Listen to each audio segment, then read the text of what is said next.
ஒரு தரித்த நாடியில் ஒடுங்குகின்ற வாய்வினை கருத்தினால் இருத்திய கபாலமேற்ற வல்லாறு விருத்தரும் பலராவார் மேனியும் சிவந்திடும் மருந்தரித்த பாதம் சிவசக்தி மேல சத்தியம் பண்ணி சொல்றா கடவுள் உனக்குள்ள தாண்டா இருக்கிறான்றான். இதான் கடவுள் வழிபாடு, மீதெல்லாம் மத வழிபாடு.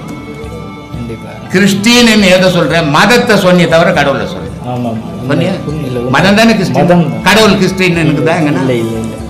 அவர் முஸ்லீம் சொல்றாரு, அவர் கடவுளே சொன்னாரு, மதத்தை சொன்னாரு.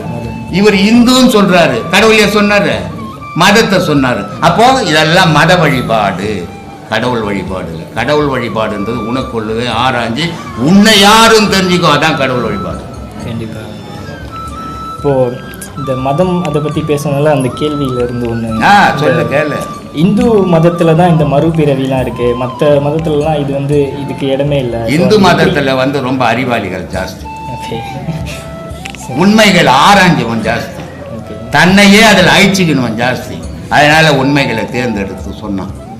ஒன்று சொல்றேன், இயேசுநாதர் வந்தார் இல்லையா, அவர் வந்து கடவுளுடைய அருள் பெற்றவர். ஆனா அவருக்கு அப்புறம் எத்தனை கிறிஸ்டின் ஞானி ஆனா? ஏன் அவள வழி இல்லைங்க. இதுல அப்படி கிடையாது. வருஷத்துக்கு 4 நாள் உருவாக்கினேங்கிறான், வழி வச்சுக்கிறான் கடவுள் அடையறதுக்கு. இதான் வித்தியாசம். மறுபிறவின்னு ஒண்ணு இருக்கு. நீ போன பிறவில நீ இல்லை, இப்ப எங்கிருந்து வந்த சொல்லு. இப்ப எங்கிருந்து வந்த? ஒரு புளியங்கொட்டை இருக்குது,